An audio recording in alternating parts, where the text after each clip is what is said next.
नमस्कार दोस्तों, आप सभी का स्वागत है सोशियोलॉजी ऑप्शनल की इस वीडियो सीरीज़ में।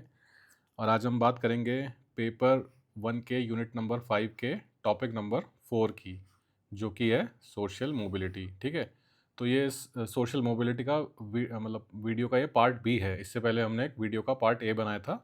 ठीक है, तो बचे हुए जो टॉपिक थे इसके, जो कि हैं types of mobility, sources and causes of mobility, वो इस पार्ट बी में हम देख लेते हैं। ठीक है, तो चलिए शुरू करते हैं।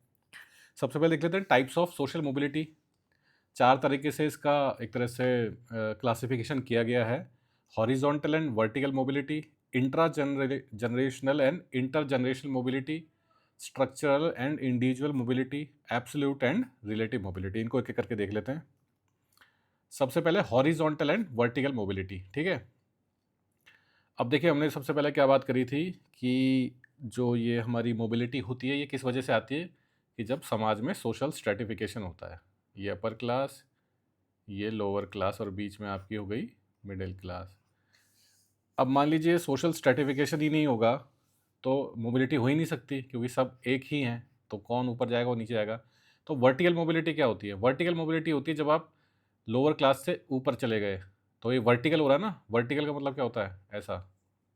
हॉरिजॉन्टल कैसा होता है? ऐसा, इधर, इस तरह जो मूव होता है। और वर्टिकल जो ऊपर और नीचे मूव होता है। तो अगर आप लोअर क्लास से मिडिल क्लास बन गए तो ये क्या हो गई? Vertical mobility. इसी तरह आप मिडिल क्लास से लोअर क्लास बन गए तो ये क्या हो गई? Vertical mobility. ऊपर या नीचे जो मूवमेंट होती है उसको हम वर्टिकल मोबिलिटी बोलते हैं। तो vertical mobility refers to the movement of individuals or group from one social stratum to another, either upward or downward. ठीक है, जो हमने बात करी, either upward or downward. In the social hierarchy it is of two types, ascending mobility, या उसको बोलते हैं अपवर्ड मोबिलिटी। ठीक है, तो जैसे हमने देखा था कि जब आप लोअर क्लास से मिडिल क्लास की तरफ गए तो ये कौन सी हो गई? असेंडिंग मोबिलिटी या upward mobility. Is also known as social climbing. Climbing मतलब चढ़ना बोलते हैं। तो आप जैसे लोअर क्लास से अपर क्लास गए तो चढ़ गए ना आप एक क्लास, तो ये हो गया social climbing, where an individual rises to a higher social status. इसके बाद होती है डिसेंडिंग मोबिलिटी और डाउनवर्ड मोबिलिटी। ठीक है, तो जैसे यहाँ पे आप मिडिल क्लास पे थे और मिडिल क्लास से आप लोअर क्लास पे आ गए तो आपने क्या किया? नीचे आए, तो downward is refer to as social sinking. Sinking मतलब तो डूबना। तो आप एक तरह से डूब गए डूबने तो नहीं, लेकिन मतलब नीचे आए। ठीक है, सिंक हो गए आप। when individual moves to lower social status. Vertical mobility may occur due to changes in social class, occupation or employment status, income level, social power और status, family और marital connections। तो बहुत तरीके होते हैं, मतलब सोशल अपनी जो वर्टिकल मोबिलिटी है इसको चेंज करने का। आप अपनी सोशल क्लास चेंज कर लीजिए, आप अपर क्लास बन जाइए, लोअर क्लास, इस तरह जैसे कर लीजिए। ऑक्यूपेशन या एम्प्लॉयमेंट, आप एक मान लीजिए सिंपल कोई प्राइवेट फर्म में नौकरी करते थे 20,000 रुपये की, 20,000 पर मंथ की। आपने क्या किया? जॉब छोड़ दी और 3 साल यूपीएससी की तैयारी करी, आप बन गए आईएएस ऑफिसर। ठीक है, तो आपने क्या किया? एकदम से वर्टिकल मोबिलिटी कर ली अपने ऑक्यूपेशन या एम्प्लॉयमेंट की वजह से। स्टेटस आप अपना बढ़ा लीजिए। आप एक काम करिए, सब कुछ छोड़ के एक एनजीओ बना लीजिए और उसके बाद थोड़े दिन बाद आप जब पॉपुलर हो जाएं तो या तो खुद की पार्टी बना लीजिए या किसी पार्टी से टिकट लेके आप एमपी या एमएलए बन जाइए। तो एकदम से आपका स्टेटस बढ़ गया, तो क्या हो गई आपकी ये? Vertical mobility. इनकम लेवल बढ़ा लीजिए, कोई दिमाग लगाइए, कुछ मतलब कहते हैं ना, कुछ ऐसा चक्कर चलाइए कि आप अभी 20,000 रुपये पर मंथ कमाते हैं, आप 20 लाख रुपये पर मंथ कमाने लग जाएं। तो अब आप 20 लाख रुपये पर मंथ कमाते हैं तो आपका गाड़ी तो ये सब हो जाएंगी ना, ये BMW वगैरह। तो एकदम से आपका वर्टिकल मोबिलिटी हो गई। सोशल पावर या स्टेटस बढ़ा लीजिए, वो आईएएस बन जाइए या फिर एमएलए एमपी बन जाइए। मैरिटल कनेक्शंस, ये पुरानी फिल्मों में बहुत आता था, वो अंदाज़ अपना अपना में आपने देखा होगा। ठीक है, तो वो आमिर खान और सलमान खान दोनों शादी करना चाहते हैं किससे? वो जो परेश रावल होता है, वो सेठ होता है ना, वो अपना बहुत पैसा होता है उसके पास। तो ये मतलब 90s की फिल्मों में तो काफ़ी होता था कि किसी पैसे वाले जो कोई आदमी है, सेठ है या कोई बड़ा वो इंडस्ट्रियलिस्ट है, उसकी आप बेटी से शादी कर लीजिए। तो ये मैरिटल एक तरह से शादी की वजह से आपकी क्या हो गई? अपवर्ड मोबिलिटी हो गई। Examples of vertical mobility: receiving a promotion to a managerial position. ठीक है, आप क्लर्क थे, क्लर्क से मैनेजर बन गए तो अपवर्ड मोबिलिटी हो गई। मैरिज इनटू अ हायर और लोअर स्टेटस फैमिली, भाई अपने हायर, वो जैसे हमने फिल्मों का एग्जांपल लिया, हायर में शादी करी तो अपवर्ड मोबिलिटी, लोअर में करी तो डाउनवर्ड मोबिलिटी। मेनली तो ये देखिए, डाउनवर्ड मोबिलिटी तो होती है ज़्यादातर मतलब लड़कियों पे हो जाता है, क्योंकि पहले के ज़माने में ऐसा होता था, लड़कियां काम नहीं करती थी, तो जो उनकी पति की ऑक्यूपेशन होती थी, हस्बैंड की इनकम जो है वही उनकी एक तरह से उनका स्टेटस होता था। तो आजकल तो ये मेल फीमेल दोनों पे ही लागू हो सकता है। Moving from a low income to a high income neighbourhood. अब ये तो देखिए थोड़ा क्या है, इनकम पे डिपेंड करता है ना, बिना कमाई के आप हाई इनकम नेबरहुड में कैसे जाएंगे? तो पहले मतलब अल्टीमेटली तो वही है कि पहले अपनी इनकम बढ़ाइए। ठीक है, अब हम देखते हैं हॉरिजॉन्टल सोशल मोबिलिटी। तो हमने देखा था स्ट्रैटिफिकेशन इस तरह होता है, अपर क्लास, लोअर क्लास और ये हमारी मिडिल क्लास। तो वर्टिकल मोबिलिटी कैसे हो रही थी? लोअर क्लास से आप मिडिल क्लास बन गए, या फिर अपर क्लास से मिडिल क्लास बन गए, तो ये हो गई डाउनवर्ड, ये हो गई अपवर्ड। तो ये वर्टिकल क्या होता है? ऊपर नीचे मूव करना। हॉरिजॉन्टल क्या होता है? दाएं बाएं मूव करना, लेफ्ट राइट। अब ये बताइए, जैसे मिडिल क्लास में कोई आदमी मिडिल क्लास में ही रहा, इधर से इधर मूव हो गया, तो उसके कुछ एक तरह से स्टेटस पे फर्क पड़ेगा? नहीं पड़ेगा। लोअर क्लास में ही रहा कोई आदमी, इधर से इधर चला गया, इधर से इधर, तो अब मिडिल क्लास में रहने का मतलब क्या है? मान लीजिए कोई आदमी 20,000 रुपये पर मंथ कमाता था और वो किसी स्कूल में एज अ टीचर जॉब करता था। उसने क्या किया? स्कूल चेंज कर लिया। अब वो 20 के 22,000 कमाने लग गया। तो वो मतलब 2,000 रुपये से इनकम में तो कोई बहुत ज़्यादा फर्क पड़ा नहीं। प्रोफेशन अभी भी वही है, स्कूल टीचर। तो मिडिल क्लास में ही रहा। तो यहीं पे हॉरिजॉन्टल मोबिलिटी हुई कि भाई यहीं यहाँ से थोड़ा यहाँ गए। तो हॉरिजॉन्टल मोबिलिटी से कुछ फर्क नहीं पड़ता। Horizontal social mobility involves the movement of an individual within the same social stratum with no significant change in status, prestige और रैंक। ठीक है, वही हमने देखा ना, सेम जो स्टेटम है, जैसे मिडिल क्लास में कोई था जो स्कूल टीचर था, उसने स्कूल चेंज कर लिया तो 20 के 22,000 हो गए, लेकिन वो रहा मिडिल क्लास में ही।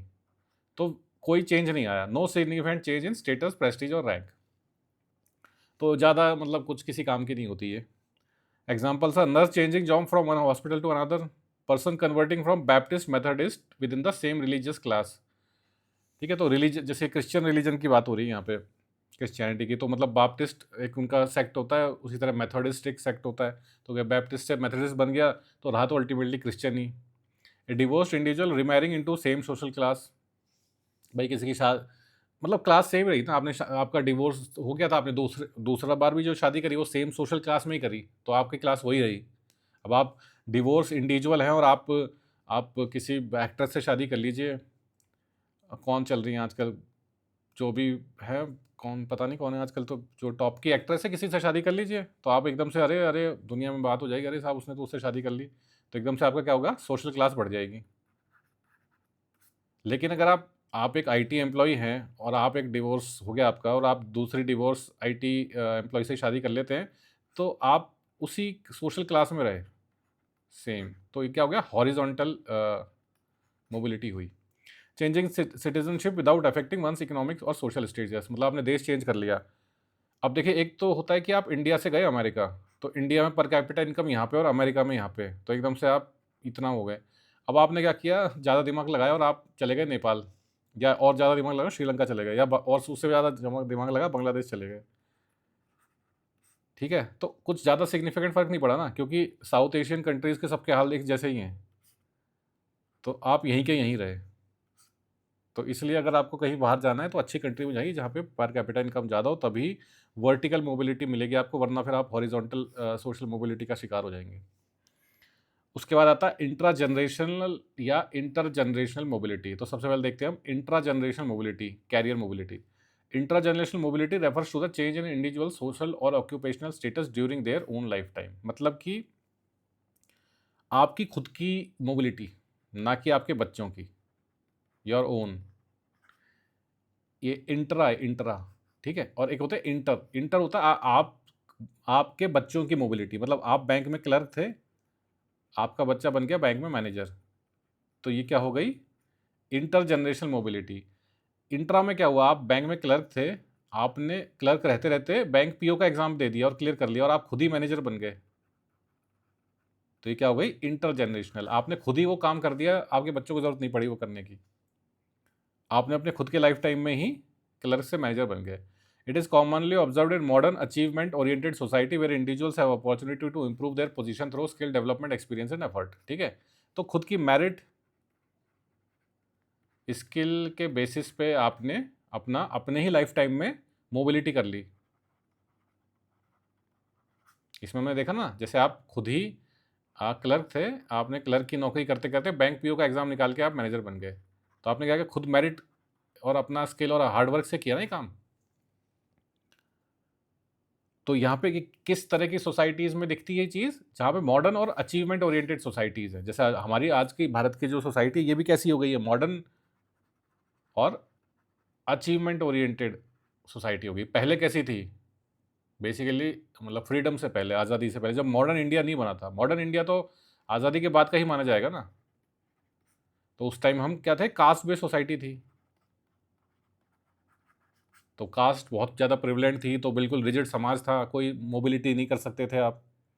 आज देखिए, अब क्या है ना कि इंडिविजुअल लेवल पे तो कास्टिज्म हो सकता है कोई करे, लेकिन जैसे गवर्नमेंट पॉलिसीज़ में कोई कास्टिज्म नहीं है कि जैसे किसी को आईएएस बनना है तो कोई गवर्नमेंट पॉलिसी ये नहीं कहती कि आप इस कास्ट के लोग आईएएस नहीं बन सकते या उस कास्ट के नहीं बन सकते। किसी को आईआईटी में पढ़ना है, आईआईएम में पढ़ना है, किसी को डॉक्टर बनना है, कोई भी अपॉर्चुनिटी, इवन किसी को प्राइवेट कंपनी में काम करना है, तो कोई किसी तरह का कास्ट बेसिस पे डिस्क्रिमिनेशन नहीं है। तो अब हम भी क्या बन रहे हैं, modern achievement oriented society. Examples of intergenerational mobility, a clerk rising to become a department manager over the course of their own career. ठीक है, तो हमने देख लिया, क्लर्क खुद मैनेजर बन गया। अब क्लर्क का बच्चा मैनेजर बनता तो वो कौन सी होती, वो इंटर जनरेशनल होती। Effective worker transition to mid career software engineer role through upskilling and education. ठीक है, तो फैक्ट्री वर्कर था, मिल का मजदूर था, 10,000 रुपये महीने मिलते थे, तो उसने थोड़ा पता नहीं कुछ ये आजकल ऑनलाइन कोर्स कर लिया कोई कंप्यूटर प्रोग्रामिंग का, तो अब उसको 50,000 रुपये महीने मिलने लग गए। तो क्या हो गया, उसने खुद ही अपनी मोबिलिटी कर ली। ऐसा वेट नहीं किया कि मेरा बच्चा आया कंप्यूटर इंजीनियर बनेगा।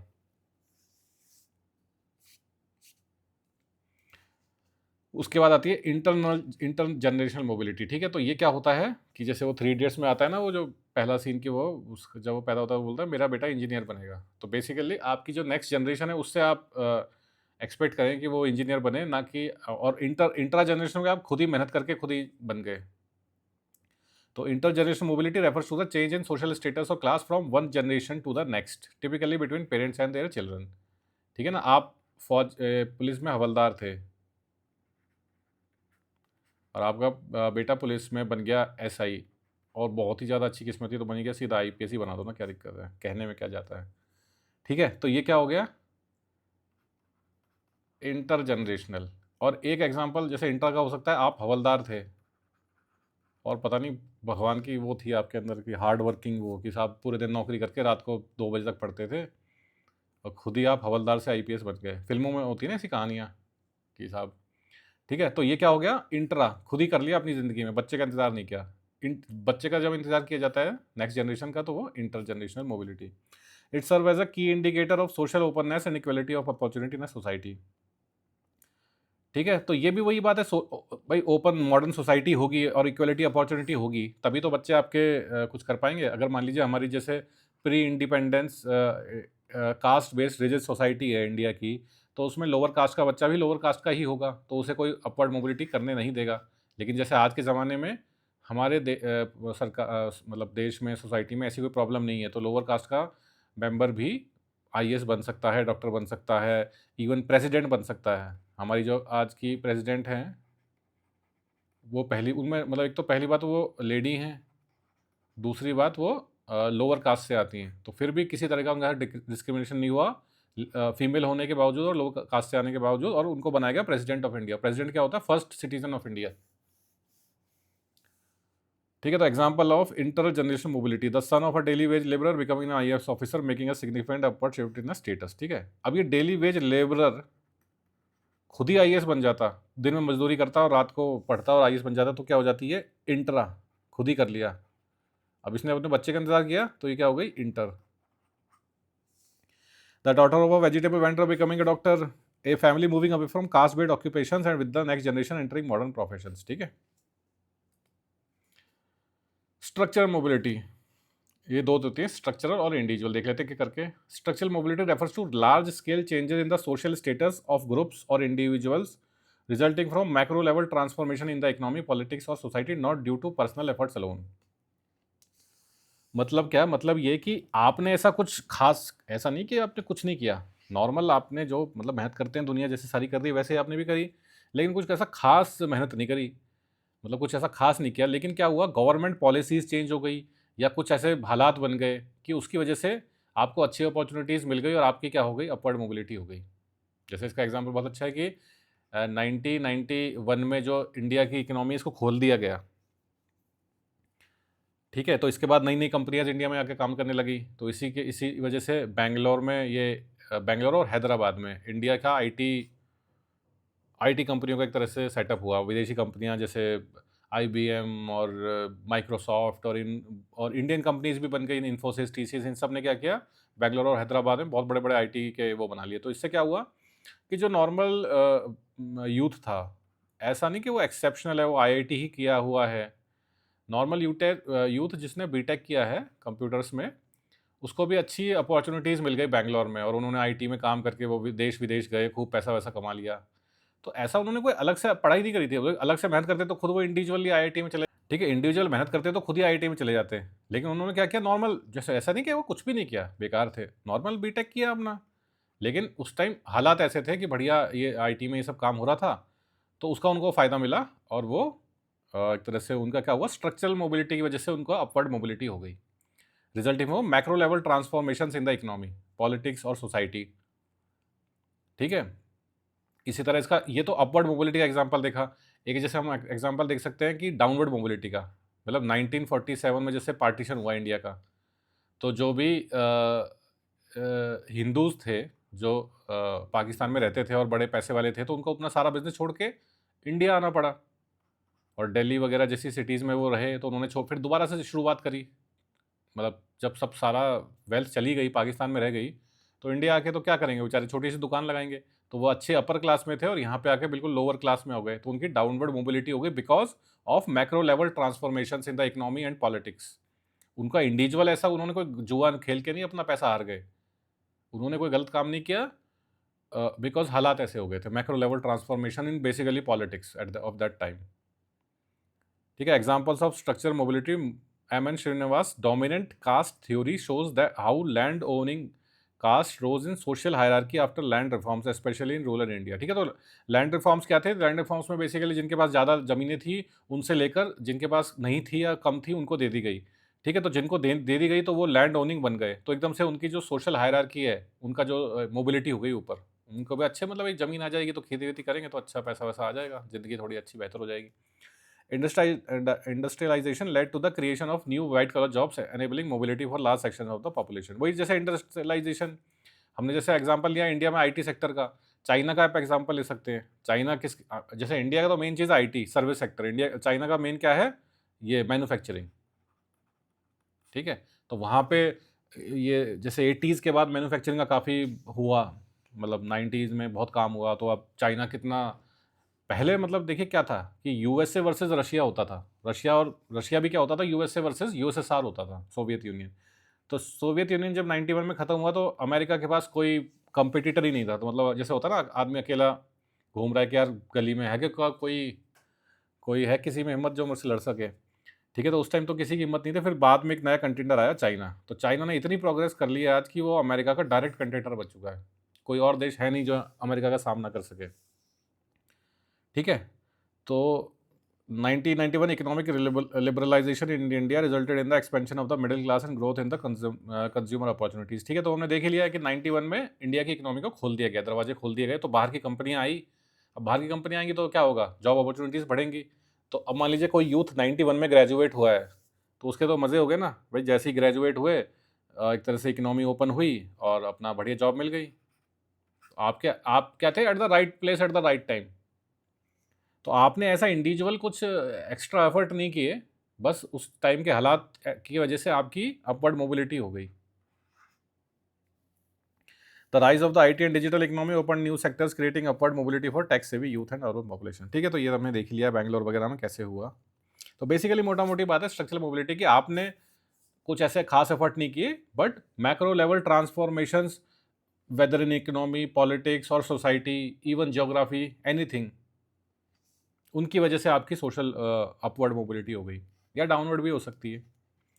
उसके बाद इंडिविजुअल मोबिलिटी, तो अब नाम से ही वो हो रहा है कि इंडिविजुअल, इसमें आपने कुछ ऐसा मतलब अलग मेहनत करी।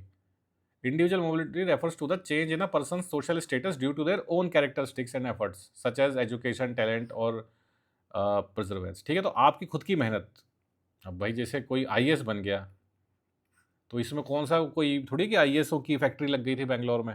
उसने खुद अपनी मतलब कोचिंग वोचिंग करी, जो भी करी, पढ़ाई वढ़ाई करी, मतलब खुद खुद के एफर्ट से बना।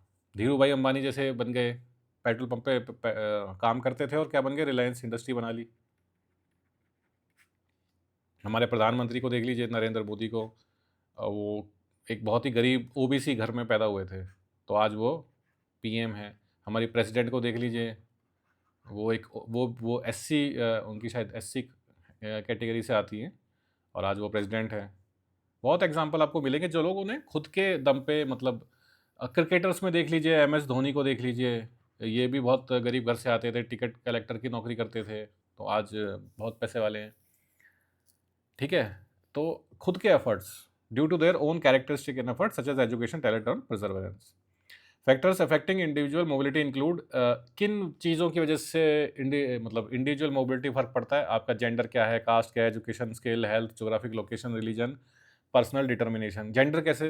भाई जैसे आप फीमेल हैं, तो हमारा समाज बड़ा थोड़ा वैसा माना जाता है ना, तो फीमेल होते हैं तो अपवर्ड मोबिलिटी में थोड़ी दिक्कत आती है, क्योंकि फीमेल्स के लिए ज़्यादा अपॉर्चुनिटीज़ नहीं होती, थोड़ा डिस्क्रिमिनेशन का सामना करना पड़ता है। हालांकि ये सब क्या है ना, ये चीज़ें ख़त्म होती जा रही हैं।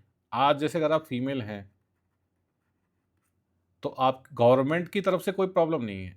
आप मतलब आप जैसे यूपीएससी का एग्ज़ाम हर फीमेल बराबर तौर पे दे सकती है, आईएएस बन सकती है, आईआईटी, डॉक्टर, हर मतलब इवन प्राइवेट कंपनियों में कोई ऐसा नहीं होता कि only male candidates are required. अब फीमेल्स को प्रॉब्लम क्या आती है ना, अगर कोई भाई किसी की किस्मत ख़राब है, फीमेल की वजह से घर में पैदा हो गई कि जहाँ पे आज भी इतना गवर्नमेंट का सब करने के बाद आज भी थोड़ा वो भेदभाव होता है कि भाई बच्चे लड़कों को ज़्यादा वो दो और लड़कियों को कम वो दो, उस तरह का जो होता था। ठीक है, तो वो प्रॉब्लम है। अदरवाइज़ तो समाज बिल्कुल आजकल इक्वालिटी की तरफ बढ़ रहा है। फीमेल्स भी बराबर, मतलब हर तरह के जॉब्स में आपको फीमेल दिख जाएंगी। बस के कंडक्टर, सरकारी बसों के कंडक्टर भी फीमेल्स हैं आजकल। फौज में, एयरफोर्स में, प्रेसिडेंट हमारी फीमेल हैं। और बताइए, इंदिरा गांधी तो चलो ठीक है भाई, वो नेपोटिज्म था। ऐसा नहीं मैं कह रहा कि वो उनके अंदर कोई टैलेंट नहीं था, बट हाँ, क्योंकि वो नेहरू की बेटी थी, जवाहरलाल नेहरू की, तो इसलिए उनको पीएम बनने में काफ़ी मदद मिली। मदद क्या मिली, ऑब्वियसली इसी वजह से बनी थी। लेकिन फिर भी एक महिला का प्राइम मिनिस्टर बनना बहुत बड़ी बात है, वो भी उस ज़माने में 1960s में। ठीक है, अब कास्ट बेसिस पे प्रॉब्लम्स तो आपको पता ही किस लिए आ सकती हैं इन लोग, लेकिन वही बात है ना, ये सब चीज़ें पुरानी होती जा रही हैं। आजकल कोई लोअर कास्ट का है तो भी वो अगर बल्कि रिजर्वेशंस की वजह से तो ज़्यादा फ़ायदा ही मिलता है। लेकिन लोअर कास्ट के होने की वजह से नुकसान ये कई बार हो सकता है ना, कि आप गाँव में हैं, वहाँ पे अभी भी उस तरह की डिस्क्रिमिनेशन होता है कोई रिमोट एरियाज़ में, तो फिर प्रॉब्लम है। ठीक है, आपकी एजुकेशन लेवल क्या है, आपका स्किल क्या है, आपकी हेल्थ कैसी है, इससे भी तो फ़र्क पड़ता है मोबिलिटी पे। आपके अगर हेल्थ ही ख़राब है तो आप मेहनत कैसे करेंगे? ज्योग्राफिक लोकेशन, आप गाँव में रहते हैं कि शहर में रहते हैं, रिलीजन बेसिस पे भी होता है, लेकिन इंडिया में तो मेरे को नहीं लगता ऐसा कुछ होता है। पर्सनल डिटर्मिनेशन आपका कैसा है? आप थोड़े वैसे हैं ना, कि मैंने एक बार वो वांटेड वाले सलमान खान की, एक बार मैंने डिसीजन ले लिया, मैंने एक बार आईएएस बनने का डिसीजन ले लिया, तो फिर मैं सबकी सुनता हूँ और फिर मैं थोड़ा दिन बाद तैयारी बंद कर देता हूँ।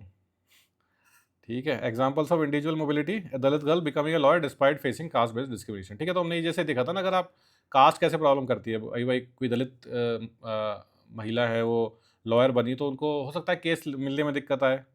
लेकिन आज के ज़माने में देखिए, बहुत चीज़ें क्या है ना, वो ब्लर होती जा रही हैं इस तरह की, क्योंकि अब वो रिजिडिटी समाज में ख़त्म हो रही है। और इसमें सबसे ज़्यादा देखिए, किसी को हम क्रेडिट दें तो वो हमारी गवर्नमेंट की पॉलिसीज़ को हमें देना पड़ेगा। गवर्नमेंट ने इस तरह की पॉलिसीज़ बनाई।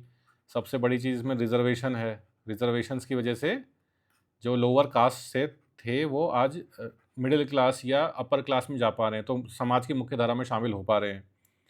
फिर इस तरह के एक्ट्स बनाए गए, जैसे SC ST एक्ट बनाए गए, तो उनको जैसे कहते हैं ना कि कुछ इस तरह का अपशब्द बोलना, उनके साथ दुर्व्यवहार करना, इस तरह की चीज़ें थोड़ी कम हुई हैं समाज में। A Muslim woman becoming a pilot challenging conservative norms and limited opportunities. ठीक है, अब आती है एब्सोल्यूट एंड रिलेटिव मोबिलिटी। तो अब ये नाम से ही जाहिर है, देखिए एब्सोल्यूट क्या होता है? एब्सोल्यूट होता है एब्सोल्यूट, मतलब एब्सोल्यूट का मतलब क्या है कि उसमें किसी से कंपैरिजन नहीं होता। जैसे वो फिजिक्स में होता है, एब्सोल्यूट मैग्नीट्यूड देखा जाता है। उसमें तो बेसिकली क्या होता है कि साइंस नहीं देखते, प्लस नेगेटिव है कि एब्सोल्यूट वैल्यू होती है, वो नेगेटिव है कि पॉजिटिव ये नहीं देखते। तो absolute mobility refers to an overall improvement in the standard of living where an entire population generation experience better outcomes than the previous one. It is considered a non-zero sum process, meaning everyone can move up without requiring others to move down. ठीक है, तो relative mobility में क्या है ना, आपके others के साथ कंपैरिजन होता है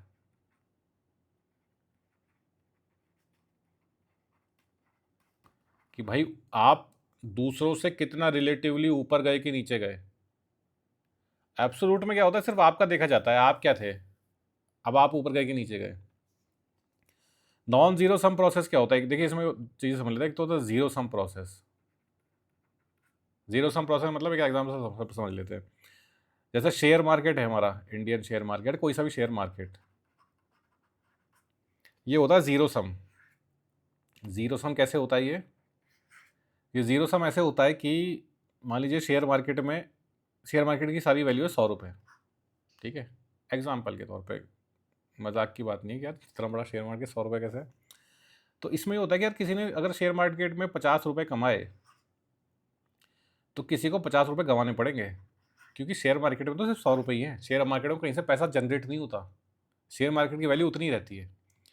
तो जीरो सम मतलब इन दोनों का सम जो होगा, प्लस का 50 और माइनस का 50, इन दोनों को हम जोड़ेंगे तो क्या आएगा, जीरो।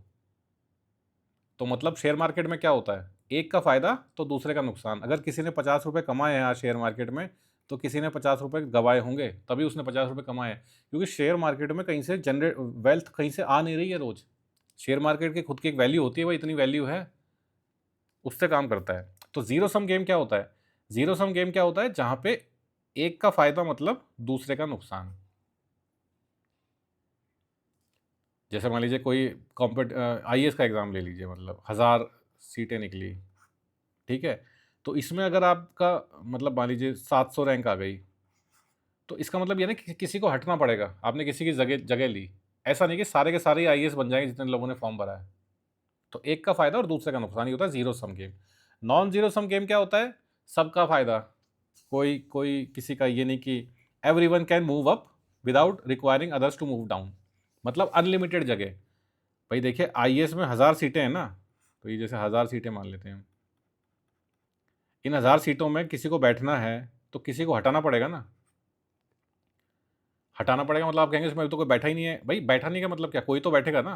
भाई जब सरकार चुनेगी, भाई 1 लाख लोगों ने फॉर्म भरा और 1000 ही सीटें हैं, तो 1 लाख में से सिर्फ 1000 ही को ही तो चुना जाएगा, तो बाकी तो अपने घर जाएंगे वापस। सबको नहीं मिलेगा ना, एवरी वन कैन। तो आप इन 1000 को तो फायदा हो जाएगा, लेकिन बाकी जो बचेंगे 99,000 लोग बचेंगे ना, 1 लाख में से 1000 जाएंगे तो, ठीक है। तो ये इनका नुकसान और इनका फायदा, तो ये क्या हो जाएगा, जीरो सम। किसी भी तरह का कॉम्पिटेटिव जैसे एग्जाम होता है वो क्या होता है, क्योंकि जहां पे लिमिटेड सीटें होती हैं वो क्या होता है, जीरो सम गेम। आपकी अगर 500 रैंक आई तो आपने किसी को हटा दिया वहां से, अगर आप वो एग्जाम नहीं देते तो कोई आपकी जगह होता, ठीक है। तो एब्सोल्यूट मोबिलिटी क्या होती है, जहां पे दूसरों से कंपेयर नहीं किया जाता, सीधी सच्ची बात, आपकी खुद की पर्सनल मोबिलिटी देखी जाती है, ठीक है। और उसमें कोई नॉन जीरो सम मतलब गेम होता है, ये नहीं कि आप किसी को मूव हटा के वहां पहुंच गए। Everyone can move up without requiring others to move down. A generation that earns more, lives longer and has better education than its parents reflects absolute upward mobility, ठीक है। The rise of India's middle class after 1990 economic reform is a clear example of widespread upward mobility, ठीक है। तो 90s का जो economic reform था, तो वो जब इकोनॉमिक रिफॉर्म आया तो लोगों ने पैसे कमाने शुरू करे, तो उन्होंने क्या किसी को हटाएगा कमाने से, वो एक नई अपॉर्चुनिटी क्रिएट हुई थी। एक नया नया एक तरह से आईटी सेक्टर डेवलप, आईटी क्या सारे सेक्टर्स डेवलप हुए थे, बाहर की कंपनियां जब आई थी तो न्यू अपॉर्चुनिटीज आई। ऐसा नहीं कि आपने किसी को रिप्लेस किया तो उनकी कमाई आप खा गए, ऐसा नहीं है ना। भाई जैसे यूपीएससी में, तो इसलिए तो हम एग्जांपल ले रहे हैं कि भाई आईएएस की सीट लिमिटेड है, तो आपने अगर आपका सिलेक्शन हो गया अच्छी बात है, लेकिन आपने किसी को तो हटाया ना। कॉम्पिटिटिव यही कंपटीशन यही तो है। तो जब न्यू अपॉर्चुनिटीज आती हैं और सब उसमें मतलब कोई ऐसा नहीं होता लिमिटेड नंबर इतने ही कर पाएंगे सब, मतलब जो आ रहा है वो सबको मिलेगा, वो हो जाता है क्या एब्सोल्यूट मोबिलिटी। उसके बाद आप बात करते हैं relative mobility. Relative mobility refers to an individual's change in social or economic position in comparison to others in the same society. तो यहाँ पे क्या आ जाता है, कंपैरिजन आ जाता है।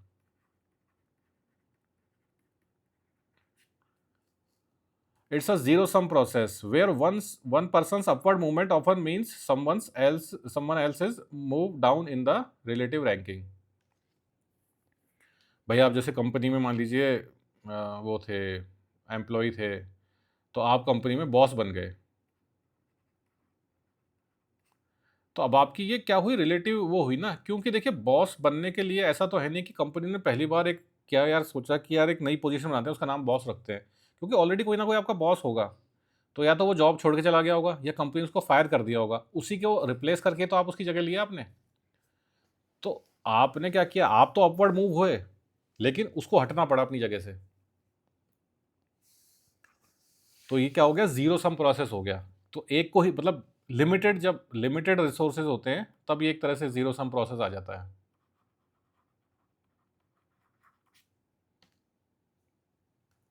Examples of relative mobility. In a competitive exam with 1000 candidates, only 100 top spots. If you rise from rank 200 to 90, someone previously in the top 100 must drop out to make space for you। ठीक है, तो वो ये 1000 में से हमको 100 लोग लेने हैं, तो जो भी 100 आएंगे वो बाकी 900 की जगह उनको हटा के आएंगे ना। तो ये क्या हो गया, जीरो सम गेम हो गया, रिलेटिव हो गया ये। If your income increases from 2 lakh to 4 lakh, but your peers' rise to 6 lakh, you have experienced upward absolute mobility but downward relative mobility since your social rank has declined in comparison। ठीक है, तो इससे पहले हमने बात क्या की थी, एब्सोलूट। एब्सोलूट में सिर्फ आपको ही देखा जाता था। तो भाई आपकी तनख्वाह पहले क्या थी, 2 लाख रुपए महीना, बहुत ज़्यादा है वैसे तो, क्या बड़े शहरों में आजकल तो इतना मिल ही जाता है। ठीक है, 2 लाख से आप कितने पे पहुंच गए, 4 लाख पे। किसी को मतलब किसी से कोई बात मत करिए, कंपैरिजन मत करिए अपना, आप खुद में मस्त हैं, आपको लगेगा यार 2 लाख रुपए ज़्यादा मिल गए ज़िंदगी में और क्या चाहिए। फिर क्या हुआ, आप मतलब खुश थे आप बहुत, क्योंकि आपको क्या हो गया था, आपके साथ एब्सोल्यूट अपवर्ड मोबिलिटी हो गई आपकी। आप 2 लाख से गए 4 लाख पे, तो आप बहुत खुश थे क्योंकि एब्सोल्यूट अपवर्ड मोबिलिटी हो गई आपकी। आप बड़े खुश थे हफ्ते भर। ठीक है, हफ्ते भर बाद क्या हुआ, आपके दोस्त का फ़ोन आया, उसने बोला यार मेरी तनख्वाह थी 1 लाख, तुझे पता ही है, और मेरे को नई कंपनी मिली है, वो मुझे दे रहे हैं 5 लाख रुपए पर मंथ। वहीं आपकी सारी जो खुशी थी एब्सोल्यूट अपवर्ड मोबिलिटी की खत्म हो गई। क्यों, क्योंकि रिलेटिव आपके क्या हुए, रिलेटिव तो डाउनवर्ड मोबिलिटी हुई है। ठीक है, क्योंकि डाउनवर्ड रिलेटिव मोबिलिटी, क्योंकि आप इसके कंपैरिजन में आप तो 4 पे ही तो पहुंचे, आपका दोस्त तो 5 पे पहुंच गया। तो आपका पीयर, मतलब पीयर्स जो होता है ना, आपके कंटेम्प्रेरीज लोग, आपके दोस्त हो गए, आपके कलीग्स हो गए, तो उससे कंपैरिजन में तो आप 1 लाख रुपए अभी भी कम है। तो सारी सारी धरी रह गई खुशी। ठीक है, तो ये होती है रिलेटिव मोबिलिटी। वो थ्री इडियट्स में डायलॉग था ना, बहुत कॉमन, अच्छा था वो, कि खुद के फेल होने पे इतना दुख नहीं होता जितना जब दोस्त पास हो जाए ज़्यादा होता है। ठीक है, तो वो जो एग्जांपल था वो रिलेटिव उसका था, रिलेटिव कि आप अपने अपनी नंबर से उतने ज़्यादा खुश या नाराज़ नहीं होते जितने आप अपने दोस्तों को देख के वो होते हैं। तो वो सारा रिलेटिव उसमें आता है, रिलेटिव मोबिलिटी। मोबिलिटी तो नहीं खैर, लेकिन रिलेटिव कंपैरिजन एक तरह का। ठीक है, Sorokin's theory, foundations of social mobility. ठीक है, तो ये सोरोकिन जो थे, पेट्रिम सोरोकिन, इन पे हमने कई बार बात करी है। क्या थे ये रशियन अमेरिकन सोशोलॉजिस्ट थे। ठीक है, तो ये बड़े ही इसके खिलाफ थे। ये रशियन रेवोल्यूशन हुई थी ना, तो इनको फिर भागना पड़ा था वहाँ से, रशिया से। 1990 में हुई थी शायद, 1919 में। तो भाग के पहुँचे थे ये अमेरिका, तो फिर बाद में अमेरिका की सिटीजनशिप इनको मिल गई थी। तो रशियन अमेरिकन सोशोलॉजिस्ट थे ये। तो इन्होंने किताब लिखी थी, उसका नाम ही इन्होंने सोशल मोबिलिटी रखा था। 1927 में लिख दी थी, मतलब आज से लगभग 100 साल पुरानी बात है ये। Sociologist Petrim Sorokin defines social mobility as the transition of an individual object or value which is of human creation from one social position to another। तो इन्होंने थोड़ा इसको और ब्रॉड कर दिया। पहले हम सिर्फ इंडिविजुअल्स की तो बात कर रहे थे, या फिर ग्रुप ऑफ इंडिविजुअल्स की बात कर रहे थे, जैसे किसी कास्ट की बात कर ली हमने, किसी क्लास की बात कर ली, रिलीजन की बात कर ली। तो बेसिकली सारी बात हम ह्यूमंस की कर रहे थे। इन्होंने कहा कि भाई ऑब्जेक्ट्स और वैल्यूज भी सोसाइटी में ऊपर नीचे मूव करती हैं। Individual object and value which is of human creation from one social position to another. ठीक है, तो क्या होती है ये ऑब्जेक्ट और वैल्यूज? भाई ऑब्जेक्ट जैसे कोई चीज़ है, जैसे स्मार्टफोन है, या स्मार्टफोन तो चलिए लेटेस्ट चीज़ है, इवन मोबाइल फ़ोन ले लीजिए आप। मतलब जब ये नए नए आए थे इंडिया में 2002 से लेकर 2010 तक, 10 तो नहीं, खैर 2007 तक मोबाइल फ़ोन होना बहुत बड़ा स्टेटस सिंबल माना जाता था। वो जो नोकिया का होता था ना बटन वाला, वो भी ऐसा लगता था कि यार ये मतलब क्या ही बात है यार, ये मिल जाए तो ज़िंदगी बदल जाए। लेकिन आज आप एक लेबर भी देखिएगा ना जो आपके घर में पेंट कर रहा है या मज़दूरी कर रहा है, उसके पास भी बड़ा एक वो 5 इंच की स्क्रीन वाला स्मार्टफ़ोन होगा जिसमें यूट्यूब पे वो अपना खाना खाते हुए लंच में गाने सुनेगा। तो इसकी वैल्यू क्या है, नीचे आ गई है मोबाइल फ़ोन की। पहले वो मतलब इसको क्या हो गया, डाउनवर्ड मोबिलिटी हो गई।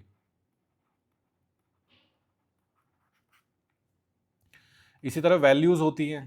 पहले कुछ चीज़ों को अच्छा माना जाता था, ठीक है? आज उन चीज़ों को उतना नहीं माना जाता। पहले जैसे भई वो होता है ना यार, व्यवहार आपका कैसा है, नेचर कैसा है, भई पैर-वैर छूना बड़ों के। आजकल होता थोड़ा क्या है, कूल होना। तो आपकी वैल्यूज़ चेंज हो रही है समाज की। कुछ वैल्यूज़ ऊपर आ रही हैं, कुछ वैल्यूज़ नीचे जा रही हैं, ठीक है?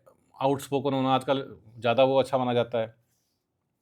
या और एक एग्ज़ाम्पल ले लीजिए, पहले जब दिमाग की इतनी ज़रूरत नहीं थी सोसाइटी में, मतलब आज से समझ लीजिए 200 साल पहले, तो फिजिकल स्ट्रेंथ जो थी ना, उसको ज़्यादा अच्छा माना जाता था। क्यों? क्योंकि ज़्यादातर लोग क्या थे, एग्रीकल्चर बेस्ड थे, एग्रीगेरियन इकोनॉमी थी।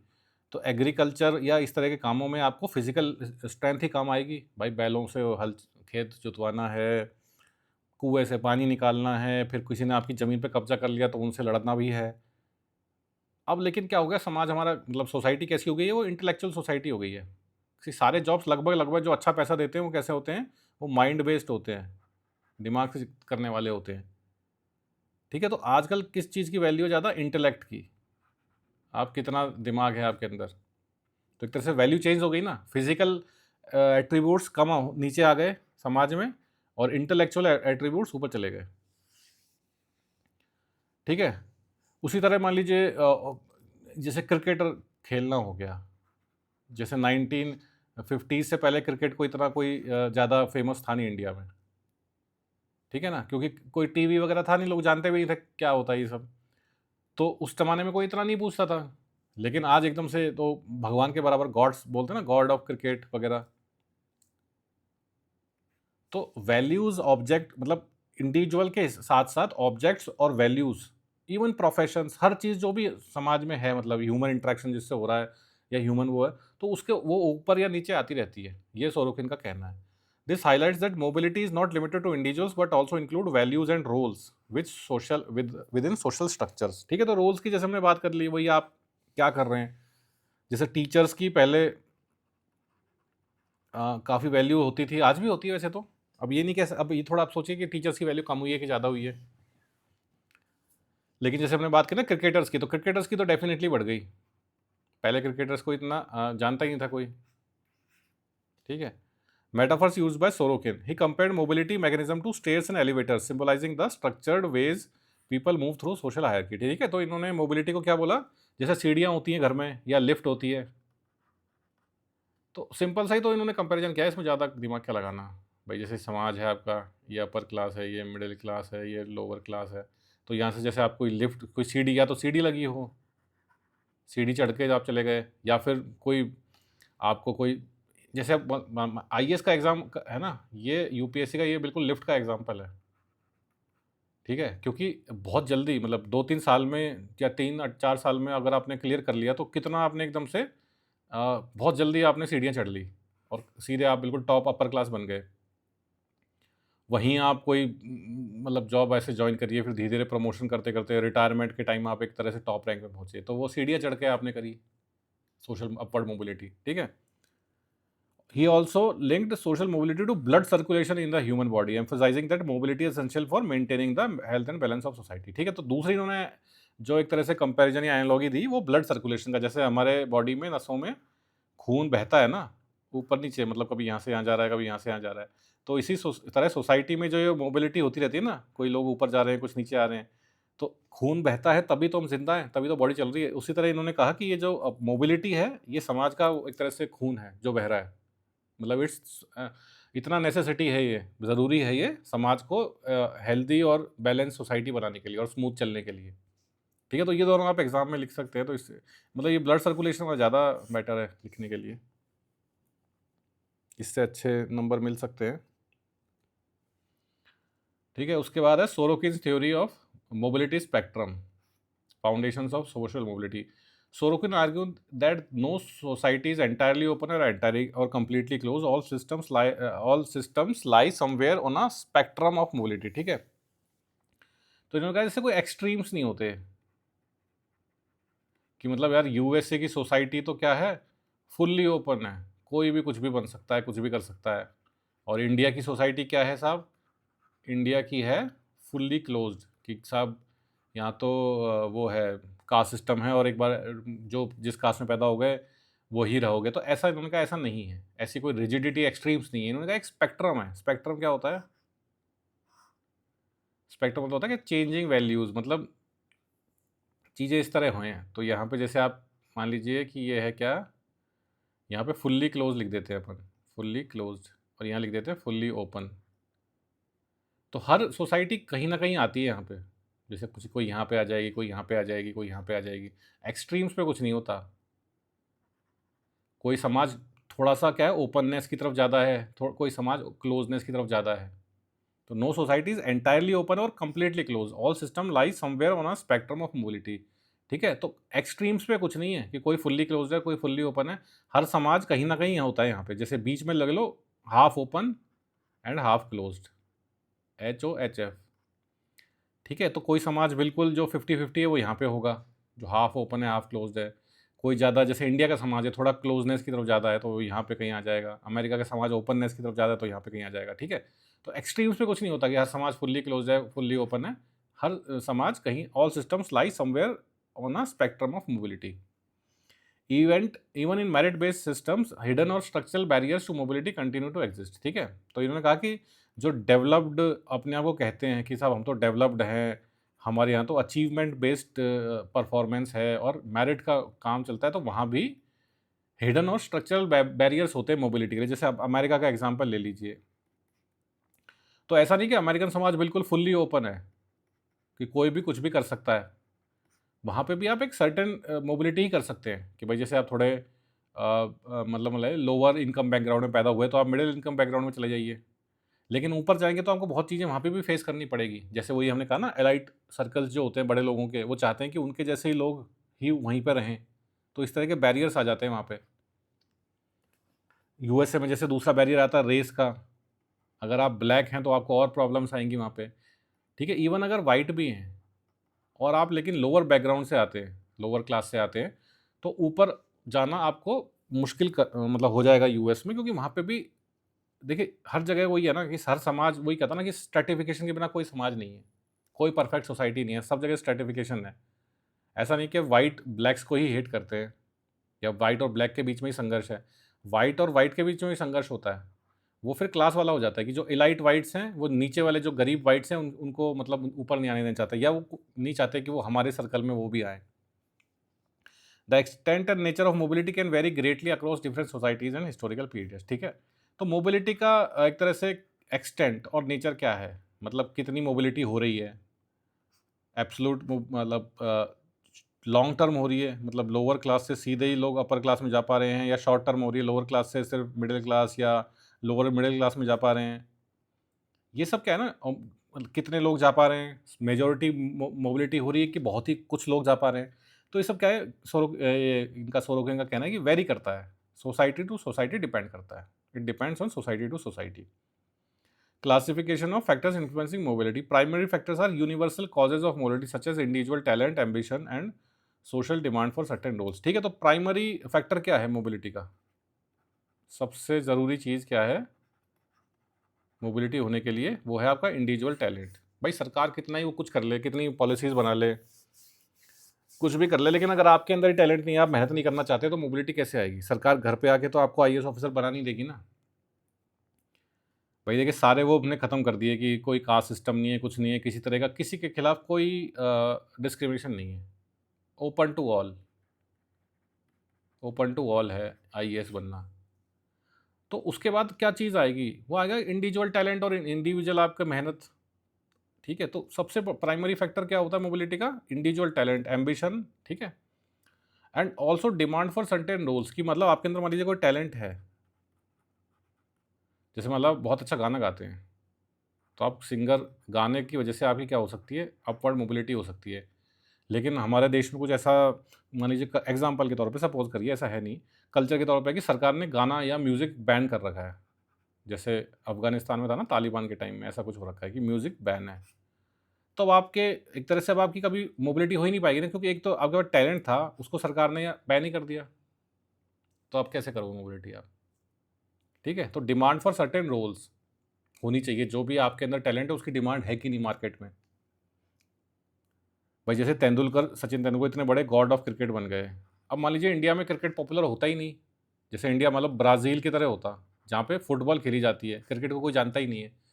तो तेंदुलकर बेचारे कहीं पढ़ लिख के कोई किसी बैंक में क्लर्क बन जाते, या एसएससी का एग्ज़ाम क्लर्क क्लियर करके कुछ और बन जाते, नॉर्मल। ठीक है? तो डिमांड फॉर सर्टेन रोल्स होनी चाहिए, आपके अंदर जो टैलेंट है वो समाज में उसकी ज़रूरत है कि नहीं। Secondary factors are context specific and influenced by time, place, culture and institutional success such as policies, traditional और economic trends। ठीक है? तो पहली चीज़ तो हमने ये देख ली क्या है। दूसरी चीज़ होती है फिर सरकार कैसी है आपकी, time, place, culture, institutional structure कैसे हैं, पॉलिसीज़ कैसी हैं, ट्रेडिशंस कैसे हैं, इकोनॉमिक ट्रेंड्स कैसे हैं। जैसे पॉलिसीज़ कैसी है, अब आप मान लीजिए 1994 से पहले वाले साउथ अफ्रीका में रहते हैं और आप एक ब्लैक हैं, ठीक है? और अपार्थाइड चल रहा है वहाँ पे, ठीक है? तो अब आपके मोबिलिटी कितनी मुश्किल हो गई, क्योंकि वहाँ पे व्हाइट्स, मेजॉरिटी व्हाइट्स का रूल है और वो ब्लैक्स को अच्छी तरह ट्रीट नहीं करते हैं, ज़्यादा उनके लिए अपॉर्चुनिटीज़ नहीं है, तो फिर प्रॉब्लम आ गई ना। इसी तरह आप प्री इंडिपेंडेंस इंडिया में चले जाइए, वहाँ पे कास्ट सिस्टम बहुत ही प्रेवलेंट है, तो लोअर कास्ट को उतनी अपॉर्चुनिटीज़ नहीं मिल रही हैं, और आप लोअर कास्ट में पैदा हो गए तो आपको क्या इतनी अपॉर्चुनिटीज़ मिलेंगी अपवर्ड मोबिलिटी की? नहीं मिलेंगी। ठीक है? तो secondary factors are context specific, तो इन दोनों का कॉम्बिनेशन ही बताता है कि आपकी अपवर्ड मोबिलिटी के चांसेस कितने ज़्यादा हैं। ठीक है? उसके बाद है Sorokin's primary factors influencing mobility. तो मोबिलिटी को क्या क्या फैक्टर्स इन्फ्लुएंस करते हैं? पहला है demographic forces. Demographic characters such as age, sex, race significantly influences access to mobility. Simple सी बात है भाई, जैसे एज, अब भाई कोई आदमी 60 साल का है तो वो कैसे मोबिलिटी कर पाएगा? उसकी मोबिलिटी करने की उम्र जा चुकी है। तो बेसिकली जो आप यंग लोग हैं वही मोबिलिटी कर पाते हैं। भाई जैसे आप कोई आईएएस की एज 32 साल की उम्र तक ही तो होती है यूपीएससी की, फॉर जनरल, है ना? तो मतलब आप मतलब यंग हैं तो ही ये सब कर सकते हैं ना। कोई किसी को क्रिकेटर बनना है, किसी को बिजनेस शुरू करना है, वो करना है, तो जितने आपके अंदर यूथ है, यंग है, एनर्जी ज़्यादा है, तो भी आप ये कर पाएंगे। अब सेक्स का तो ये हो गया कि जैसे मेल हैं कि फीमेल हैं आप, तो अब मतलब आपके समाज में कितना डिस्क्रिमिनेशन है मेल वर्सेस फीमेल का। अगर इक्वालिटी है फुल तो कोई प्रॉब्लम नहीं है। जैसे इंडियन समाज है लगभग लगभग मतलब जॉब्स में तो प्रॉब्लम आजकल नहीं है। इवन आजकल जैसे वो है ना कि महिलाएं इवन जो ये सड़क पे ठेलियाँ होती हैं ये भी लगाती हैं, इनको बोलते हैं स्ट्रीट वेंडर्स। तो महिलाएं हर तरह का जॉब कर रही हैं। लेकिन कुछ समाज ऐसे हो सकते हैं, जैसे तालिबान का समाज है अफगानिस्तान में, वहाँ पे लेडीज़ को ऐसे ओपनली बाहर नहीं कोई काम करने देते, तो फिर वहाँ पे प्रॉब्लम आ जाएगी। अगर आप अफगानिस्तान में इस टाइम एक महिला हैं तो आपकी अपवर्ड मोबिलिटी के चांसेस ज़ीरो मान लीजिए आप। ज़ीरो मत मानिए, क्योंकि 1% हमें देना पड़ेगा या थोड़ा ज़्यादा देना पड़ेगा, क्योंकि वहाँ पे क्या है ना, फिर आपके मोबिलिटी डिपेंड करेगी आपकी शादी किससे होती है, क्योंकि वहाँ पे क्या है, कंप्लीट पैट्रियार्की है। आपकी रेस क्या है, जैसे आप प्रेजेंट के यूएस में भी आप अगर हैं और आप एक ब्लैक हैं तो आपको बहुत प्रॉब्लम आएगी अपवर्ड मोबिलिटी में, क्योंकि आज भी वहाँ पे रेशियल प्रोफाइलिंग होती है, पुलिस ब्रूटैलिटी अगेंस्ट ब्लैक बहुत है, डिस्क्रिमिनेशन है हर जगह। 2020 में जॉर्ज फ्लॉयड को मार दिया गया था अमेरिकन पुलिस द्वारा, तो उसके बाद ये पूरी ब्लैक लाइव्स मैटर का ये मामला शुरू हुआ था। उसके बाद आता है talent and ability, and individuals in talent, intelligence and competence can lead to mobility regardless of family background. ये हमने देख लिया कि भाई आप प्राइमरी फैक्टर में है ना जो भी हमने देखा था, प्राइमरी फैक्टर क्या है? आपका खुद का टैलेंट, आपकी खुद की मेहनत, कितना आप कर सकते हैं, खुद की इंटेलिजेंस, खुद का स्किल, खुद की ability. Faulty distribution of social roles. Social roles are not always allocated based on merit, leading to a misfit between individuals and their roles. ठीक है, तो मतलब एक प्रॉब्लम ये भी आ सकती है कि आपके अंदर टैलेंट कुछ है और आप किसी गलत उस काम में फंस गए। जैसे हमने सचिन तेंदुलकर, या इसमें धोनी का एग्जांपल बहुत अच्छा है, MS धोनी का, कि भाई उसके अंदर टैलेंट तो था क्रिकेट का, है ना, और वो फंस कहाँ गया था, ये अपना टिकट कलेक्टर की जॉब में। तो अगर वो उस जॉब को नहीं छोड़ते और हिम्मत नहीं दिखाते, तो आज भी वो TT होते, TC होते। ठीक है, तो इसलिए अगर आपका जो टैलेंट है वो सही जगह, right place at right time पे होना चाहिए, तभी वो फिर मतलब तभी तो उसका यूज़ करके आप अपवर्ड मोबिलिटी कर पाएंगे। अब लता मंगेशकर हैं, मान लीजिए वो IAS की तैयारी करने लग जाती और बन भी जाती IAS, तो क्या वो इतनी महान सिंगर थोड़ी बन पाती फिर? तो आपका जो टैलेंट है आपको वहीं पे मतलब रोल्स जो हैं वो आपकी उस मेरिट या आपके टैलेंट के अकॉर्डिंग आपको मिलना चाहिए।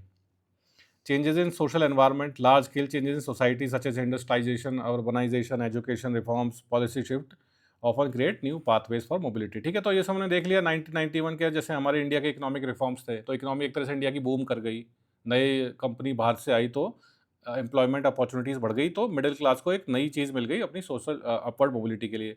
अर्बनाइजेशन, नए नए भारत में शहर बनने लग गए, तो गांव से जो लोग भी, जैसे मान लीजिए आज भी कोई गांव से अगर आप मुंबई चले जाइए, फिल्म मतलब उसके लिए मत जाना एक्टर बनने के लिए, फिर तो वापस ही आना पड़ेगा। जैसे कोई भी छोटा मोटा काम करने के लिए आप मुंबई चले जाए तो बहुत अपॉर्चुनिटीज़ है वहाँ पे, हालांकि रहने का खर्चा भी बहुत ज़्यादा है, लेकिन अर्बनाइजेशन की वजह से आपको ज़्यादा अपॉर्चुनिटीज़ मिल जाती हैं। एजुकेशन रिफॉर्म्स आए, पॉलिसी शिफ्ट्स आ गई, जैसे रिजर्वेशन बहुत अच्छा एग्जांपल है। रिजर्वेशंस की वजह से लोअर कास्ट को एक तरह से अपनी अपवर्ड मोबिलिटी के लिए बहुत अच्छा वो मिल गया। ठीक है, तो चेंजेस इन सोशल एनवायरनमेंट, आपके आसपास कैसे सरकारी पॉलिसीज़, इंडस्ट्रियलाइजेशन, हर चीज़, समाज कैसे बदल रहा है, तो उसकी वजह से आप ये अपनी अपवर्ड मोबिलिटी कर सकते हैं। Bourdieu's perspective of capital and cultural barriers. ठीक है, तो ये हमने पहले भी देखा था, ये इसको दोबारा देख लेते हैं क्योंकि ये भी इसमें भी काम आता है। तो पियर बर्डू एक फ्रेंच सोशोलॉजिस्ट थे और इन्होंने in his 1992 book an invitation to reflexive sociology, Pierre Bourdieu argued that an individual social position and chances of mobility are determined by their access to various forms of capital which go beyond just an economic wealth. ठीक है, तो traditionally classically क्या होता है, capital जो होता है वो क्या होता है, वो होता है वेल्थ, पैसा या प्रॉपर्टी, मतलब बेसिकली वेल्थ होती है कितना आपके पास, आपकी नेटवर्थ क्या है, ज़मीन जायदाद सब कितनी मिला के, तो ये कैपिटल माना जाता है। तो इन्होंने पीटर बर्डू ने कहा था कि इकोनॉमिक कैपिटल के अलावा और भी कैपिटल्स होते हैं, वो 3 तरह के इन्होंने और कैपिटल भी बताए थे, और उन्होंने कहा था इन चारों कैपिटल्स को मिला के, इनके कंबाइंड इफेक्ट से ही आपकी एक तरह से सोशल पोजीशन, आपकी समाज में क्या पोजीशन है और आपके मोबिलिटी के चांसेस कितने हैं, ये डिटरमाइन होता है। ठीक है, तो ये क्या क्या चार है, एक तो इकोनॉमिक कैपिटल, ये सीधा सच्चा पैसा। Economic capital refers to an individual's material wealth including income, property, financial assets which can be invested in better education resources. ठीक है, तो ये क्या हो गया, इकोनॉमिक कैपिटल मतलब सीधा सच्चा पैसा, कितना पैसा आपके पास।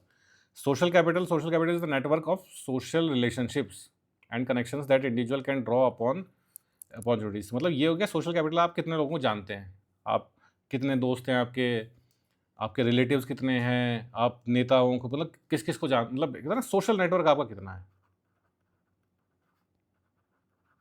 कुछ लोग होते हैं ना बात बात पे फ़ोन निकाल के किसी को भी फ़ोन कर देते हैं, भाई मैं इसको भी जानता हूँ, मैं उसको भी जानता हूँ, मैं नेता को जानता हूँ, मैं भी फ़ोन कर दूंगा, देखो ये हो जाएगा।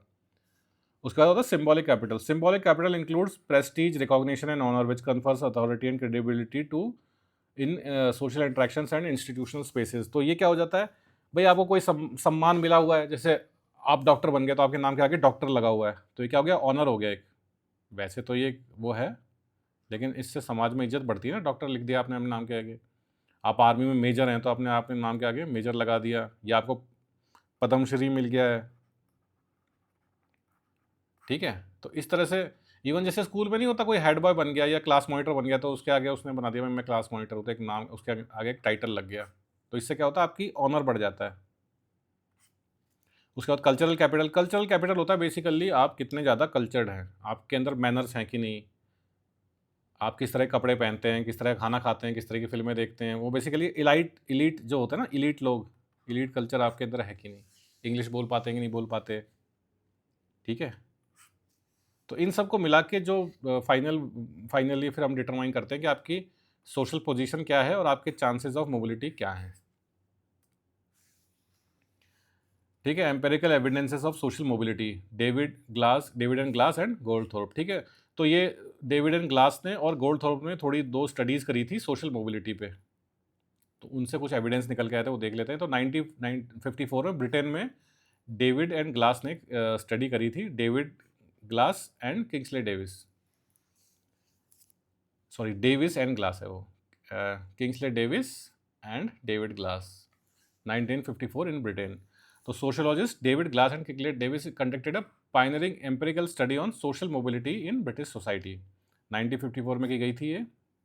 अब देखिए वो चीज़ आ गई ना एम्पेरिकल, ये हमने बहुत पढ़ा था पहले। तो एम्पेरिकल का मतलब क्या होता है, facts and value based, basically positivism वाली चीज़।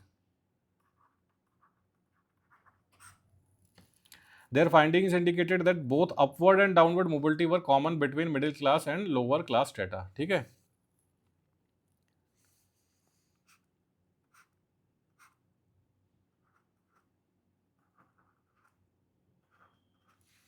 तो इनका कहना था कि ये जो अपवर्ड मोबिलिटी और ये डाउनवर्ड मोबिलिटी है यहाँ पे बहुत ज़्यादा कॉमन है मिडिल क्लास और लोअर क्लास के बीच में, ऊपर इतनी नहीं है, मिडिल और अपर के बीच में, ठीक है। However, they observed that upper class tends to reproduce itself through a process of known as elite self-recruitment, thereby restricting downward mobility among elites, ठीक है। तो ऊपर वाला ये है ना, ऊपर वाली जगह ये लोग इलीट जो लोग हैं अपर क्लास वाले अपने लिए रख लेते हैं, अपने लिए रख लेते हैं मतलब ये चाहते हैं कि इनके जैसे ही लोग, इनके भाई बंद, इनके दोस्त या फिर जो जितने भी पैसे वाले इलीट लोग हैं वही अपर क्लास में रहें, डोमिनेंट रहें, अपवर्ड समाज जो है ना, चाहे वहाँ पे बड़े बिजनेसमैन हो गए या पॉलिटिक्स हो गई उसमें बड़े लोग, ठीक है। तो वहाँ पे क्या होता है, एलीट सेल्फ रिक्रूट मतलब खुद को रिक्रूट कर लेना। खुद को थोड़ी आदमी रिक्रूट करेगा, खुद को मतलब अपने जैसे ही लोगों को, अपने जैसे ही अपर क्लास इलीट लोगों को। तो नीचे तो खूब मोबिलिटी चलती रहती है, इनकी फाइंडिंग में ये पता पड़ा कि नीचे तो खूब चल रहा है यहाँ पे खेल, ऊपर लोग आ रहे हैं, नीचे जा रहे हैं ऊपर, लेकिन ये अपर क्लास में यहाँ पे इन्होंने अपना कब्जा बना रखा है। तो ये इनकी एक स्टडी, मतलब इसको एग्जाम में आप इसका लिख देना, डेविस एंड ग्लास की, Kingsley Davis and David glass की स्टडी 1954, इसके 2-4 बातें लिख दें एग्जाम्पल के तौर पे, तो अच्छा इम्पैक्ट पड़ेगा एग्जामिनर पे। उसके बाद जॉन गोल्डथॉर्प्स मोबिलिटी स्टडी 1972 ब्रिटेन में हुई थी ये, नफील्ड मोबिलिटी स्टडी। नफील्ड एक चैरिटी ऑर्गेनाइजेशन है, उन्होंने इनको पैसा दिया था, स्पॉन्सर किया था जॉन गोल्डथॉर्प को स्टडी करने के लिए। Sociologist John Goldthorpe, in his influential study of social mobility in Britain, concluded that relative mobility is more common than absolute mobility, ठीक है। तो रिलेटिव मोबिलिटी जैसे हमने देखा ना, रिलेटिव मोबिलिटी क्या होता है, दूसरों के कंपैरिजन में जो मोबिलिटी होती है वो ज़्यादा कॉमन है रेदर देन एब्सोल्यूट। तो दूसरों कंपैरिजन में क्या है, आपके पेरेंट्स के कंपैरिजन में भी हो सकती है कि भाई आपके पिताजी बैंक में क्लर्क थे और आप बन गए बैंक में मैनेजर, तो ये क्या हो गई, रिलेटिव मोबिलिटी हो गई। या फिर आप के जो पेरेंट्स थे या पिताजी थे वो आर्मी पुलिस में हवलदार थे और आप बन गए सीधे आईपीएस ऑफिसर, तो ये भी क्या होगी, रिलेटिव मोबिलिटी हुई, क्योंकि इसमें कंपैरिजन हुआ। कंपैरिजन 2 तरीके से हो सकता है, या तो आपके पीयर्स के हो, मतलब आपके कलीग्स, आपके स्कूल मेट्स, आपके दोस्त, या फिर आपके जो पेरेंट्स हैं या आपकी जो पिछली जनरेशन है। तो इन्होंने कहा कि रिलेटिव मोबिलिटी ज़्यादा कॉमन है एब्सोल्यूट मोबिलिटी से, relative mobility is more common. According to his findings mobility tends to occur within adjacent social ranks such as movement from lower middle class to middle class rather than across distance strata. तो उनकी वाली जो finding थी वही लगभग यही है, इनकी भी सेम चीज़ कि लोअर से middle class, lower middle class to middle class ज़्यादा है मूवमेंट।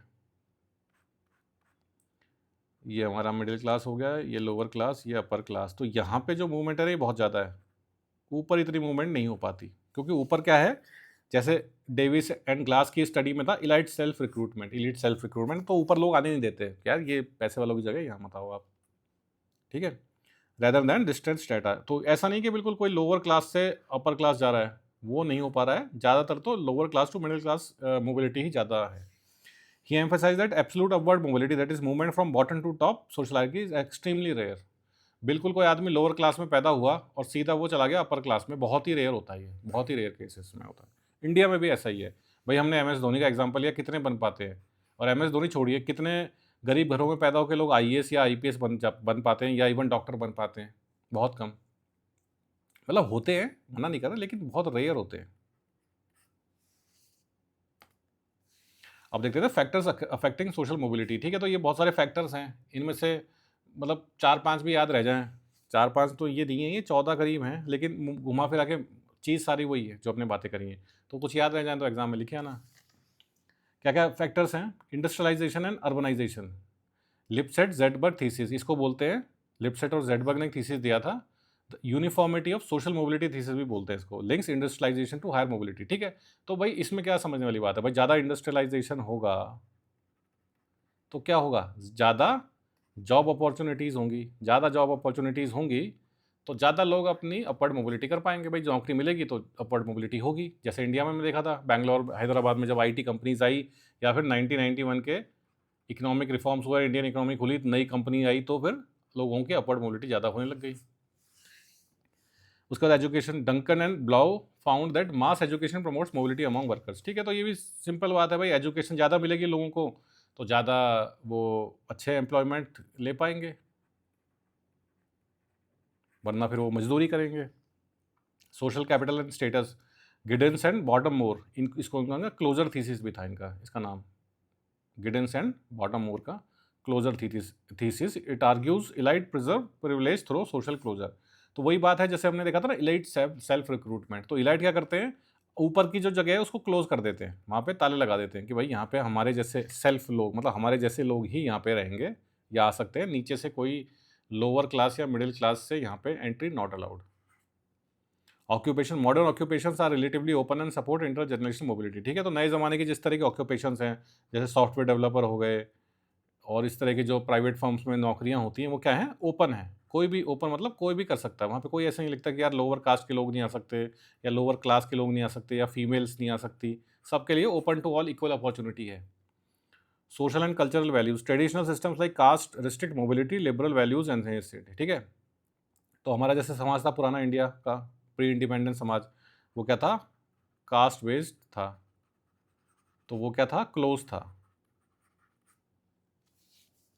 तो वहाँ पे क्या थी, मोबिलिटी बड़ी रिस्ट्रिक्टेड थी। नया जो समाज होता है उसमें लिबरल वैल्यूज़ होती है, वो ओपन होता है और मोबिलिटी काफ़ी ओपन हो जाती है। उसके बाद environmental changes, natural disasters cause downward mobility, good climate boost prosperity. भाई तो सीधी सच्ची बात है, कहीं भूकंप आ गया तो सारे जो भाई इतना नुकसान होगा तो कहाँ नई अपॉर्चुनिटीज़ मिलेंगी आपको, कहीं भूकंप आ गया, कहीं सुनामी आ गई, कुछ हो गया, इस तरह के नेचुरल डिजास्टर्स आ गए, तूफान आ गया, हरिकेन आ गया, बाढ़ आ गई, तो एम्प्लॉयमेंट अपॉर्चुनिटीज़ कम होंगी, तो फिर अपवर्ड मोबिलिटी नहीं होगी और डाउनवर्ड मोबिलिटी ज़्यादा होगी। गुड क्लाइमेट होगा तो अच्छी बात है, ज़्यादा कंपनीज लगेंगी, या एग्रीकल्चर अच्छा होगा, बारिश अच्छी हुई है तो हर चीज़ प्रॉस्पेरिटी बढ़ेगी, तो अपवर्ड मोबिलिटी भी बढ़ेगी। उसके बाद law and constitution, legal provisions like reservation aid mobility of deprived groups, ठीक है, तो रिजर्वेशंस का हमने इंडिया में खूब एग्जांपल देखा है कि जैसे लोअर कास्ट के जो मेंबर्स थे उनको अपवर्ड मोबिलिटी में बहुत मदद मिली रिजर्वेशन की वजह से। माइग्रेशन, मूविंग टू अर्बन और डेवलप्ड एरियाज क्रिएट अपॉर्चुनिटीज़, ठीक है भाई, आप गांव में रहते हैं, विलेज में रहते हैं, तो वहाँ पे लिमिटेड अपॉर्चुनिटीज़ हैं आपके पास, आप गांव से शहर में आ गए, मुंबई चले जाइए, आप पढ़े लिखे नहीं भी हैं तो भी आप कोई ना कोई छोटा मोटा काम करके अच्छी तरह 25-30 हज़ार रुपये कमा सकते हैं, जो कि गाँव में कमाना बहुत मुश्किल है। फिजिकल फीचर्स, एट्रैक्टिव अपीयरेंस में offer social and professional advantages, ठीक है, तो ये मतलब काफ़ी देखा जाता है, ज़्यादातर तो फीमेल्स के उसमें देखा जाता है कि अगर कोई एट्रैक्टिव फीमेल है तो उनको ज़्यादा अच्छी तरह, मतलब ज़्यादा इजीली जॉब अपॉर्चुनिटीज़ मिल सकती हैं। मेल्स में भी होता है ये, लेकिन थोड़ा कम होता है। मेल्स में जैसे उस तरह की फील्ड्स में होता है, जैसे आप मॉडलिंग कर लीजिए, ठीक है, तो होता है। Technological changes, industrialisation leads to structural mobility, भाई जितना टेक्नोलॉजी चेंज होएगी, जैसे बेंगलोर और हैदराबाद की बात की थी। अगर कंप्यूटर और आईटीज़ या आईटी मतलब जो है इंफॉर्मेशन टेक्नोलॉजी इसका डेवलपमेंट नहीं होता, इन्वेंशन नहीं होता, तो फिर बेंगलोर और हैदराबाद में हमारा जो यूथ था, उनको कैसे नौकरियाँ मिलती इतनी बढ़िया, जिससे फिर वो बाद में यूएस गए, यूके गए और बहुत पैसा कमाया। Subjective factors, aspirations, reference groups and desire for Prestige and personal mobility. ठीक है, तो पर्सनल एस्पिरेशंस लोगों की मतलब कितनी हैं, आप कितने ज़्यादा वैसे हैं, हार्ड वर्किंग, मोटिवेटेड नहीं है ना, मुझे तो बन के ही रहना है कुछ, मेरे को अपनी मोबिलिटी बढ़ानी है, मुझे लोअर क्लास से अपर क्लास जाना है। पर्सनली आप कितने मोटिवेटेड हैं। रेफरेंस ग्रुप, बचपन से आपने किसी मतलब कहीं रहते थे, वहाँ पे कोई बगल में डॉक्टर साहब थे, वो आपको मतलब एक रोल मॉडल थे, यार मुझे भी एक दिन डॉक्टर बनना है इनके जैसा। ठीक है, तो वो सब चीज़ें भी डिफेक्ट करती हैं। Desire for Prestige and derive, आप चाहते हैं कि यार नहीं, अभी तो लोअर क्लास में रहते हैं, तो कोई ज़्यादा समाज में अपनी इज्जत नहीं है अपने घर की, अपने को अपर क्लास में जाने का है। तो फिर क्या होगा, समाज में ज़्यादा इज्जत बनेगी, आईएएस बनने का है या फिर डॉक्टर बनने का, इस तरह का मतलब कुछ आपके अंदर पर्सनल कुछ है। Types of system, open systems allow mobility, close system restricted. ये देख ही लिया, जैसे हमारा इंडियन सिस्टम, कास्ट सिस्टम जो है वो क्लोज्ड है, तो वहाँ पे नो मोबिलिटी। लेकिन जो मॉडर्न जैसे यूएस या इवन इंडिया आजकल, जहाँ पे क्लास बेस्ड होता है, क्योंकि क्लास होती है इकोनॉमी पे बेस्ड, पैसे पे बेस्ड, तो अगर आप पैसा ज़्यादा कमा लें तो अपर क्लास में आप जा सकते हैं।